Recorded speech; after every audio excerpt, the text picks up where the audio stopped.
physical properties and chemical properties. So physical properties நம்மளுக்கு ஏற்கனவே நிறைய பார்த்துருக்கோம் நம்ம. So first you have physical properties.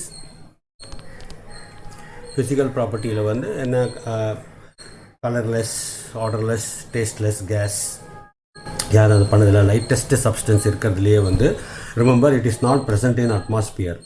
It is not present in atmosphere. So density வந்து it will have நல்லா lightest substance இருக்கிற எலமெண்ட்லேயே வந்து லைட்டஸ்ட் எலமெண்ட் அது. It is slightly soluble in water because ஹைட்ரஜனை வந்து வாட்டரில் டிசால்வ் பண்ணுறது கஷ்டம். ஸ்லைட்லி சால்யூபிள் இன் வாட்டர், இதெல்லாம் ஜென்ரல் ப்ராப்பர்ட்டிஸ் இது. அண்ட் த மாலிக்யூல் இஸ் நான் போலார். நெக்ஸ்ட் இயர் படிப்பேன் இதை, நான் போலார் சாலிட்னு படிப்பேன் இதை. தட் இஸ் ஹைட்ரஜன் வந்து பொலாரிட்டி உனக்கு இருக்காது. So that is the physical ப்ராப்பர்ட்டிஸில் ரொம்ப கிடையாது. We will go to chemical properties. So chemical ப்ராப்பர்ட்டிஸில் வந்து எதெல்லாம் கூட ரியாக்ட் ஆகுதுன்றதை நம்ம பார்க்க போகிறோம். What are the various reactions.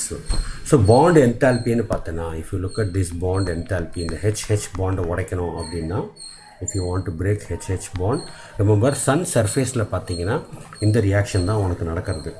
அங்கே ஃபிஷன் அண்ட் ஃபியூஷன் ரியாக்ஷன் நடக்கிறது இல்லையா?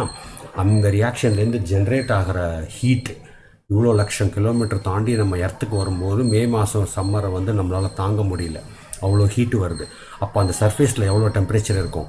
Remember such a simple molecule அது பிரேக் டவுன் ஆகும்போது ஸோ மச் அமௌண்ட் ஆஃப் ரொம்ப வெரி ஹை டெம்பரேச்சர் 5000 6000 டிகிரி இருக்கும். அதில் பண்ணும்போது it becomes, we call this as atomic hydrogen or nascent hydrogen or atomic hydrogen இந்த மாதிரி வரும். So when you subject it to bond dissociation enthalpy பார்த்தனா, all chemical properties of hydrogen உடைய எல்லா ப்ராப்பர்ட்டியுமே வந்து it depends upon its bond dissociation enthalpy. ஏன்னா அதுக்கு அவ்வளோ எனர்ஜி தேவை, அவ்வளோ எனர்ஜி கொடுத்தா தான் அது உடையும். அது ஏன்னா சிங்கிள் பாண்டாகவும் இருக்குது. பட் அந்த as we saw in the sun surface சொன்னதுனால ஹை டெம்பரேச்சர் கொடுத்தா தான் அது வரும். So it is relatively a very stable molecule. This is a very very stable gas, very stable gas. So அது ஸ்டேபிளாக இருக்கிறதுனால அதை ரியாக்ட் பண்ண வைக்கிறது வந்து அவ்வளோ ஈஸி கிடையாது. We have to reaction conditions எல்லாம் நம்ம ஸ்ட்ரிஞ்சண்ட்டாக வச்சுட்டு இருந்தோம்னா தான் பண்ண முடியும். ஸோ பாண்ட் டிசோசியேஷன் என்தால்பி வந்து ஃபஸ்ட்டு பாயிண்ட் ஸ்டேபிள் கேஸ், ரெண்டாவது வந்து பாண்ட் டிசோசியேஷன் என்தால்பி ரிலேட்டிவ்லி ஹையாக இருக்குது. BDE, bond dissociation enthalpy is relatively high. Okay, so acidic character னு பார்த்தோம்னா it is neutral to litmus. அது எது கூடயும் it is neither acidic nor basic because எந்த கேஸுமே கிடையாது. நம்ம குளோரின், ஆக்சிஜன் அதெல்லாம் பின்னால் பார்க்க போகிறோம். அதில் கொஞ்சம் டிஃப்ரென்ஸ் இருக்கும் அதோட பிஹேவியரில்.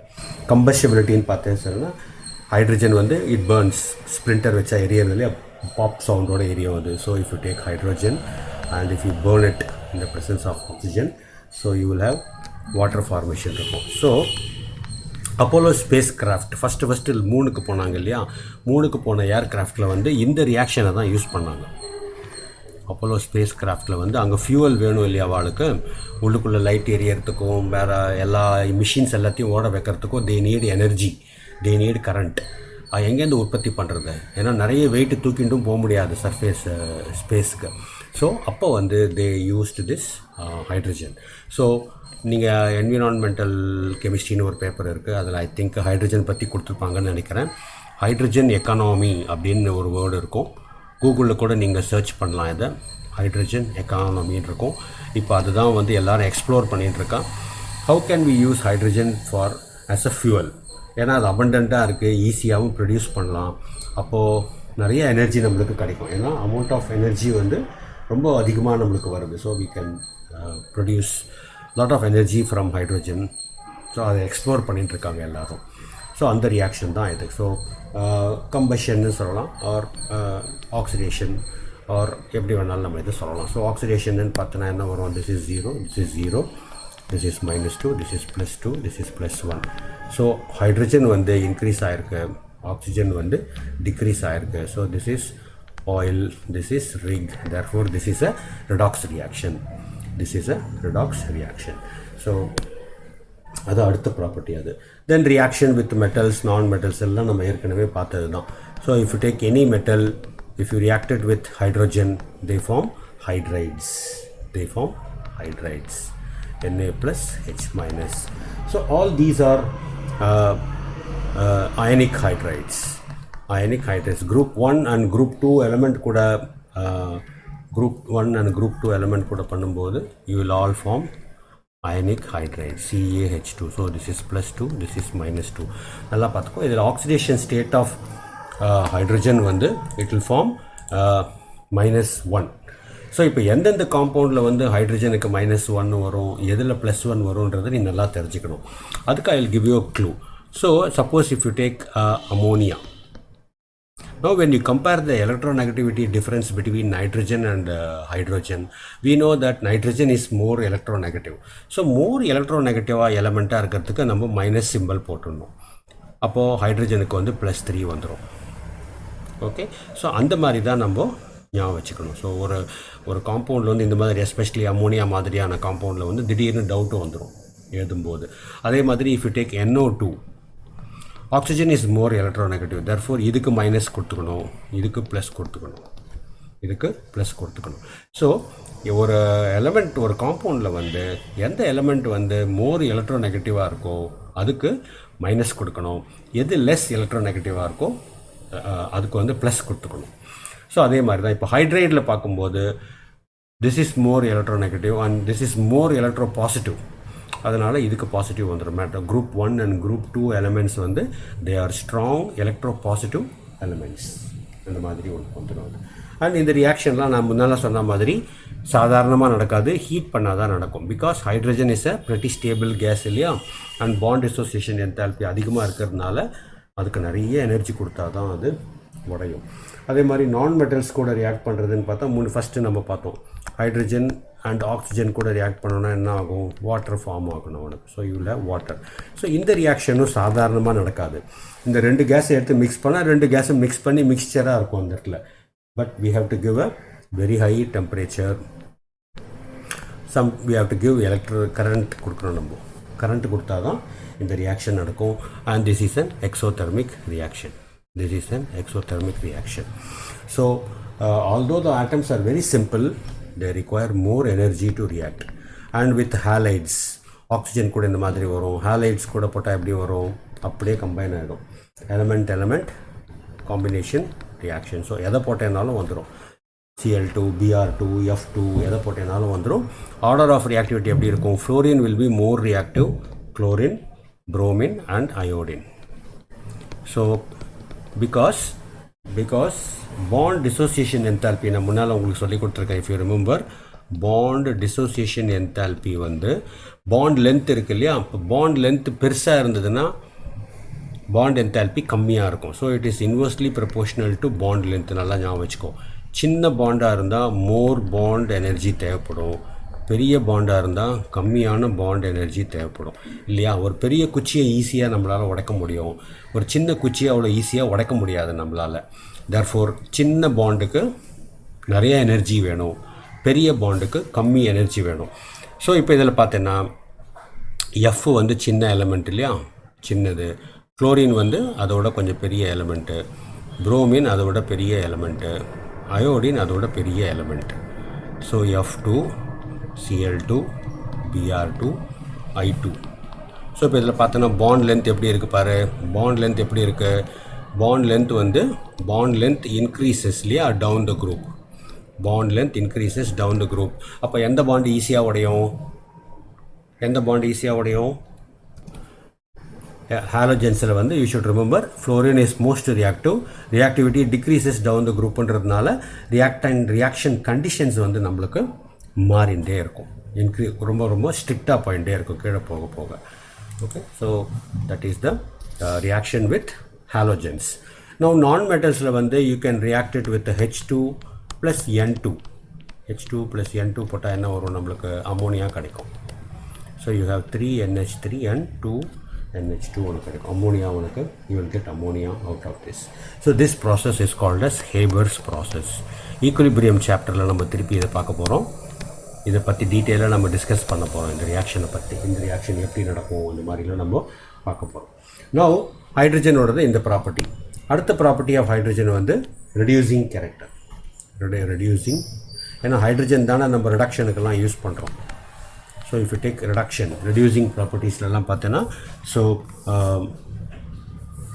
it will decrease, it will reduce. For example, 10th நீங்கள் ஒரு ரியாக்ஷன் படிச்சிருப்பீங்க இல்லையா, ethene CH2 double bond CH2 இருக்கு இல்லையா. So if you add hydrogen in the presence of nickel palladium catalyst, இந்த ஒரு பாண்டை உடஞ்சிடும். இந்த ஹைட்ரஜன் பாண்டை உடஞ்சி இந்த இடத்துல இப்படி பாண்டு ஃபார்ம் ஆகி you will have CH2H and CH2H. It is nothing but CH3 which is nothing but C2H6. So you get ethane. So reduction வந்து ஹைட்ரோகார்பன்ஸில் நம்ம இந்த மாதிரி ரிடக்ஷன் பண்ணுவோம். அதே மாதிரி if you take any metal oxides, say for example CuO metal oxide எடுத்து அதில் hydrogen போட்டால் identify the reaction by looking at the reagent. எந்த ரியாக்ஷன் கொடுத்தாலும் ரியேஜெண்ட்டை வச்சு தான் நீ அது என்ன ரியாக்ஷன் அப்படின்றத கண்டுபிடிக்க முடியும். ஸோ இப்போ ஹைட்ரஜன் போட்டிருக்கிறதுனால ஹைட்ரஜன் போட்டு ஹீட் பண்ணுறோன்னு சொன்னால் ரிடக்ஷன் தான் நடக்கும்னு அர்த்தம். ரிடக்ஷன்னா என்ன அர்த்தம்? ரிடக்ஷன்னா in terms of oxidation number தான் நீ 11th and 12th திங்க் பண்ணணும். ஸோ 11th இப்போ ரிடக்ஷன்னா என்ன அர்த்தம்? காப்பர் வந்து +2ல் இருக்குது. ரிடக்ஷன்னா என்ன அர்த்தம்? டிக்ரீஸ் இன் ஆக்சிடேஷன் நம்பர்னு வரணும். ஸோ அப்போ என்ன ஆகிடும்? அது ஜீரோக்கு வந்துடும். ப்ளஸ் வாட்டர் உனக்கு வந்துடும். Okay, so you take any metal oxide. If you do reduction, identify the reaction by looking at the reagent. Hydrogen வந்து reduce பண்ணும். அப்போ இது -2, இது +2லேருந்து reduce பண்ணால் அது 0க்கு வந்துடும். ப்ளஸ் H2O வந்துடும் உனக்கு. ஸோ யூ டேக், அதான் இதெல்லாம் வந்து உனக்கு MCQஸில் வந்து வெறும் ஈக்குவேஷன் தான் கொடுப்பாங்க. கொடுத்துட்டு ப்ராடக்ட் என்னன்னு கேட்பாங்க. ஸோ ப்ராடக்ட் என்னன்னு கேட்கும்போது நீ அதை ரியாக்ஷன் ரியேஜெண்ட்டை வச்சு நீ அந்த ப்ராடக்டை கண்டுபிடிக்கணும். ஸோ எந்த காம்பவுண்டு கொடுத்தாலும் இப்போ வந்து ஒரு general compounds MXOY plus YH2 or whatever, YH2 will give you X amount of, இங்கே ஒரு CO இருந்தால் ஒரு CO வரும், ஒரு ZN இருந்தால் ஒரு ZN வரும். ஸோ இங்கே எவ்வளோ இருக்கோ அந்த மாதிரி உனக்கு வரும். ப்ளஸ் சம்டைம்ஸ் இதை பேலன்ஸ் பண்ண சொல்லி கூட உனக்கு கேட்பாங்க. ஸோ நார்மலாக ப்ராடக்ட் உனக்கு என்ன வரும்? when you do reduction you get the metal and water இல்லை வரும் உனக்கு. ஸோ அதே மாதிரி if you take say Fe3O4 இப்போ ஹைட்ரஜனை பாஸ் பண்ணேன்னு வச்சுக்கோ, போட்டு ஹீட் பண்ணுறோம். எல்லா ஹைட்ரஜன் ரியாக்ஷன்லையுமே நம்ம ஹீட்டிங் பண்ணால் தான் நம்மளுக்கு ரியாக்ஷன் நடக்கும். என்ன வரும்? மெட்டல் ப்ளஸ் வாட்டர் தான் வரணும். இந்த ரியாக்ஷனை ஞாபகம் வச்சுக்கோ, மெட்டல் ப்ளஸ் வாட்டர் தான் வரணும். Fe ப்ளஸ் வாட்டர் போட்டு இதை பேலன்ஸ் பண்ணணும். ஸோ பேலன்சிங் நான் சொல்லி கொடுத்துருக்கேன், ஞாபகம் இருக்குது இல்லையா? ABCD போட்டு பேலன்ஸ் பண்ணலாம். இல்லை உங்களுக்கு ஹிட் அண்ட் ட்ரையல் மெத்தட் எப்படி போட்டாலும் நீங்கள் அதை பண்ணிக்கலாம். ஸோ எந்த எலிமெண்ட் எடுத்துட்டேன்னாலும் you will have. So element அதோட ஆக்சைட்ஸ் எடுத்துட்டோம்னா நம்மளுக்கு இந்த மாதிரி வரும். அதே மாதிரி இப்போ மேலே ஆல்கீன் பார்த்தோம். அதே மாதிரி alkyne also can be reduced. CH triple bond CH. So இதை நம்ம ரிடக்ஷன் பண்ணுறோம் அப்படின்னு சொன்னால் again same condition, hydrogen in the presence of nickel palladium or platinum catalyst போட்டு நம்ம ஹீட் பண்ணால் தான் அந்த ரியாக்ஷன் நடக்கும், இல்லைன்னா அது நடக்காது. ஸோ ரொம்ப ஸ்ட்ராங்காக பண்ணிகிட்டே இருந்தோம் அப்படின்னு சொன்னால் finally it will form ethane. 2 பாண்டும் உடஞ்சிடும். முதல்ல ஈத்தீன் ஃபார்ம் ஆகும். ஃபஸ்ட்டு ஒரு பாண்டு உடையும். You will have ethene form ஆகும். ஃபஸ்ட்டு ஒரு molecule of hydrogen, 1 molecule of hydrogen add ஆகும்போது, ஒரு ஹைட்ரஜன் ஆட் ஆகும்போது இது ஃபார்ம் ஆகும். ஃபர்தராக இன்னொரு ஹைட்ரஜன் ஆட் ஆகும்போது இந்த பாண்டும் உடஞ்சிடும். ஃபஸ்ட்டு ஒரு பாண்டு உடையும், அப்புறம் 2வது பாண்டும் உடஞ்சி you will have CH3. So finally you will have ethane will be formed in this reaction. So எந்த காம்பவுண்ட் நம்ம எடுத்துட்டோம்னாலும் நம்மளுக்கு இது இந்த ரியாக்ஷன் ஃபார்ம் ஆகும். 11th நீங்கள் படிப்பீங்க ரிடக்ஷன் ஆஃப் ஆல்டிஹைட்ஸ், கீட்டோன்ஸ் அப்படின்லாம் படிப்பீங்க. So if you take any aldehyde RCH2 CHO எடுத்துக்கிறேன்னு வச்சுக்கோ, this is an aldehyde group. So ஆல்டிஹைடை வந்து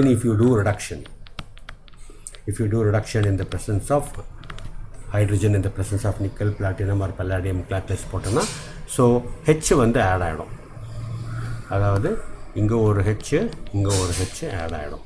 ஸோ அப்போ உனக்கு என்ன வரும் ப்ராடக்ட்டு? இதில் RCH2CH2OH வந்துடும். So you get an alcohol. So ஆல்டிஹைடை வந்து ரிடக்ஷன் பண்ணேன்னா you will get alcohol. So இது வந்து இன்னொரு கெமிக்கல் ப்ராப்பர்ட்டிஸ். அப்புறம் நம்ம 10th நீங்கள் படிச்சிருக்கிறது வந்து ஹைட்ரோஜினேஷன், வனஸ்பதி படிச்சிருக்கோம் இல்லையா. Hydrogenation, Dalda, preparation of Dalda, substitute for ஆயிலுக்கு நம்ம பண்ணுறோம் இல்லையா. So if you take any vegetable ஆயிலை வந்து if you do the hydrogenation, hydrogen in the presence of nickel போட்டு ஹீட் பண்ணுறேன் அப்படின்னு சொன்னீங்கன்னா உனக்கு லிக்விடாக இருக்கிற ஆயில் வந்து ஓரளவுக்கு செமி சாலிடாக ஃபேட்டாக உனக்கு வந்துடும். So you get vegetable fat மாதிரி வந்துடும், சாலிடாக இருக்கும் அது.